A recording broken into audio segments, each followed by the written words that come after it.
Gros plan sur un documentaire diffusé ce week-end sur RMC Découverte. Auschwitz, en mémoire des champions, c'est le nom de ce documentaire, le 14 janvier dernier. Nous étions avec une délégation d'athlètes en Pologne pour un déplacement pas comme les autres. Bande annonce. Avant de partir, vous avez très rapidement les larmes qui montaient aux yeux. Je me rendais pas compte à ce moment-là à quel point ça allait être difficile. Et là, bam, Mirador barbelé. T'es plus dans le même monde. Vincent Moscato, Sophie Camoun et Richard Dacoury se rendent à Auschwitz. À 2 mois des Jeux Olympiques, un voyage en mémoire de 3 autres grands sportifs juifs déportés. Julius Hirsch.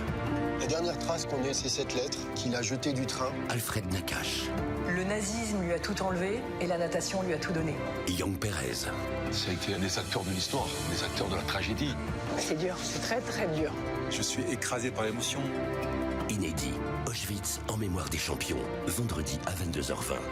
Frédéric Ollier, bonjour. Vous êtes le réalisateur de ce documentaire assez incroyable. Bonjour, effectivement, oui. Racontez-nous en fait le parti pris. Ce sont 3 champions qui vont rentrer dans les pas. Oui, dans les traces exactement. De 3 destins tragiques. De 3 sportifs déportés. En fait, l'idée, c'était d'accompagner Vincent Moscato, Sophie Camoun et Richard Dacoury, 3 sportifs contemporains, à l'occasion du premier voyage de leur vie dans le camp d'Auschwitz. Et on a essayé de tirer un lien dans le temps, une sorte de pont métaphorique avec 3 sportifs déportés. Il y a un nageur, Alfred Nakache, il y a un boxeur, Victor Young Perez, et il y a un footballeur allemand juif qui s'appelle Julius Hirsch. Et ce lien, il nous a semblé extrêmement important pour accompagner ce voyage parce que finalement, être sportif professionnel, être sportif de haut niveau, c'est une sorte de communauté intemporelle. On est sportif qu'on l'a été il y a 100 ans ou aujourd'hui. Et c'était une bonne manière pour les sportifs de se rattacher à quelqu'un, de s'identifier à quelqu'un qui avait pu vivre parce qu'il était né au mauvais endroit, au mauvais moment, une histoire tragique. Ouais. J'ai eu la chance de faire partie de ce voyage avec tous ces athlètes, tous ces grands champions. Parmi lesquels il y avait aussi Philippe Sella, Denis Charvet pour le rugby, Camille Lacour, Jean-Marc Mormec, Fabrice Santoro.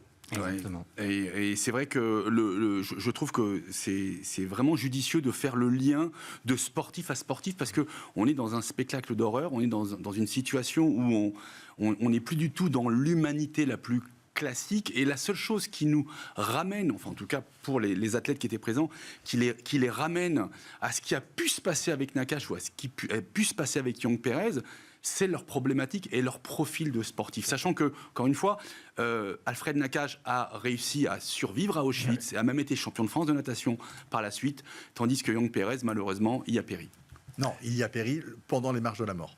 Mais est-ce que, moi je lui ai posé la question, je n'étais malheureusement pas à ce voyage, mais je me suis toujours posé comme question que, est-ce que le fait d'être sportif les a un petit peu, je dirais bien, entre guillemets, protégés? Est-ce que leur statut de sportif, justement, les a pas mis un petit peu à part et leur a permis peut-être de résister de façon un peu plus forte, déjà parce qu'ils étaient entraînés? Et est-ce qu'il y avait chez les Allemands une forme de, je le fais avec des gros guillemets, respect du sportif ou pas? C'est une problématique passionnante. La question, elle est un peu au centre aussi de ce documentaire. On pense par exemple que, pour reprendre les guillemets, ça a pu aider Alfred Nakache au moment du processus de sélection. C'est ça. Oui. Au moment où, évidemment, les convois de juifs arrivaient à Auschwitz. Et à ce moment-là, en fait, la légende raconte qu'un SS l'a reconnu. Oui. Un SS l'a reconnu et donc lui a permis d'intégrer le camp. Mais en contrepartie, on a aussi utilisé les sportifs pour le bon plaisir des SS. Voilà. Et par exemple, Young Perez, on l'a fait combattre avec des poids lourds une centaine de fois dans le camp. Bien sûr. Contre des poids fois. lourds. Mais c'était fou. C'était fou. Ouais, et puis voilà. Pareil, pour Alfred Nakache, qui était donc un nageur émérite, il y avait un certain sadisme à le faire plonger dans un bassin gelé et dégueulasse pour aller rechercher des éléments que jetaient les nazis au fond de l'eau pour qu'il aille les rechercher. Et malgré cela, il a réussi à survivre. On le voit dans la pièce. Les combats dont vous parlez de Young Perez, c'était totalement disproportionné. Des combats complètement inégaux, disproportionnés. Il y avait évidemment la récurrence des combats. On l'a fait combattre plus de 100 fois en un an passé dans le camp. Il faut imaginer ce que c'est, évidemment, les conditions dans lesquelles il était détenu. Il était affamé, en plus. Il était affamé, amaigri, et on le faisait combattre contre un poids lourd, un gardien du camp qui lui était bien nourri et qui faisait 40 kilos de plus.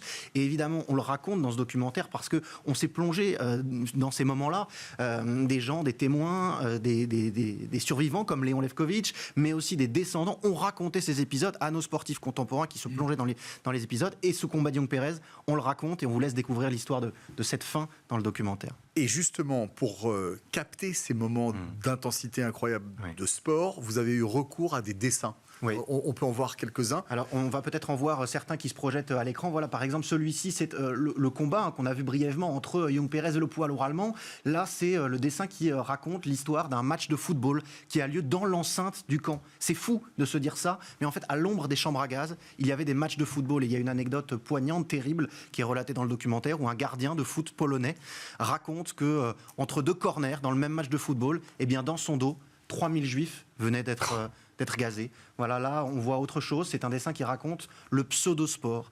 Et c'est finalement une activité que faisaient faire les gardiens nazis aux prisonniers du camp pour les utiliser comme des jouets. Ils leur faisaient faire des exercices militaires absolument jeux du cirque, horribles, c'était leur infâmes, jeu du cirque. les jeux du cirque pendant des heures, tenir des positions alors qu'ils étaient affamés dans n'importe quelle condition climatique. Ça s'appelle le pseudo-sport et c'était évidemment de la torture. Dans quel état Richard Dacoury, Sophie et Vincent ont plongé, sont sortis de cette plongée, cette immersion dans la vie de ces destins tragiques? De manière très différente, évidemment, chacun à leur manière. Vous allez le voir de toute façon dans le documentaire. Ils sont tous profondément émus, bouleversés, complètement chamboulés par ce qu'ils ont vécu.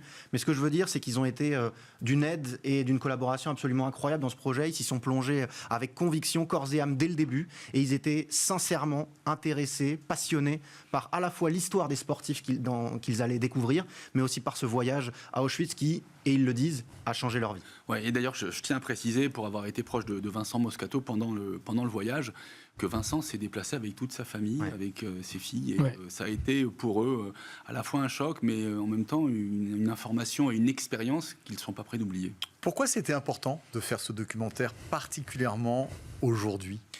C'était important déjà parce que c'est l'année des Jeux Olympiques, parce qu'on oublie parfois que derrière les chiffres des victimes de la Shoah, il y a des hommes, des femmes, des destins. Je trouve ça toujours fondamental de raconter des destins individuels et de comprendre aussi, à travers le regard des sportifs contemporains, que finalement ça aurait pu arriver à chacun d'entre nous. Parce qu'on n'a pas le bon nom, parce qu'on n'a pas la bonne religion, parce qu'on n'est pas né au bon moment. En fait, ça aurait pu être vous, ça aurait pu être moi, ça aurait pu être eux surtout, eux trois. Et je pense que c'était de cette manière-là, une possibilité de le raconter et de faire comprendre à tout le monde à travers des destins individuels que finalement la Shoah n'avait pas de regard, ne regardait personne et tuait tout le monde. C'est formidable qu'RMC Découverte ait fait le choix de produire ce documentaire. Mais parce qu'il est assez unique et Dieu sait s'il y a eu énormément de choses qui se sont faites depuis des années, depuis Lanzmann jusqu'à énormément de très très bons documentaires, mais c'est la première fois qu'un angle d'attaque a été fait. D'abord avec la démarche d'emmener ces sportifs à Auschwitz dans un devoir de mémoire qui, on va dire, se délite depuis malheureusement une vingtaine d'années à peu près. On voit la difficulté qu'on a d'enseigner la Shoah à l'école, où certains font carrément l'impasse, et ça date de début 2000. Mais là, passer par le sport, passer par les sportifs, et passer par les valeurs que véhicule le sport, les mettre dans ce contexte, je trouve que c'est d'abord, historiquement magnifique, deux, c'est pédagogique, et trois, d'un point de vue émotionnel, j'ai hâte de le voir, parce qu'on a tous envie de voir, en fait, de se projeter en tant que sportif, comment nous, on aurait réagi, c'est ça qui est intéressant, c'est que tout d'un coup, on change un petit peu, ce ne sont pas que des déportés avec des matricules sur le bras, ils ont cette petite dimension en plus qui fait que le sport, c'est le dépassement de soi aussi. Exact. Est-ce que s'il n'avait pas été sportif, est-ce qu'il s'en serait sorti de cette façon-là? Et même si Young Pérez, finalement, ne s'en est pas sorti, mais c'est qu'il a duré et il a vécu plus longtemps que s'il n'avait pas été sportif. C'est ça, pour moi, le message fondamental. Un troisième personnage qui, pour nous, est absolument fondamental dans ce documentaire, on n'en a pas encore parlé, c'est le footballeur allemand. Il s'appelle Julius Hirsch. Il a été international allemand.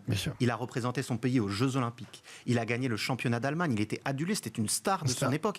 Un héros de guerre décoré pendant la Première Guerre mondiale. Malgré tous ses états de service, malgré tout ce qu'il a réalisé pour son pays, c'était un patriote allemand depuis des générations. Tout ça a été relégué aux oubliettes et il a été massacré, exterminé. D'abord juif. Voilà, exactement. Il était juif, sitôt arrivé, au moment sur la Judenrampe, la fameuse rampe où les juifs arrivaient et étaient ensuite sélectionnés. Voilà, et bien lui, il est exterminé immédiatement. À son arrivée.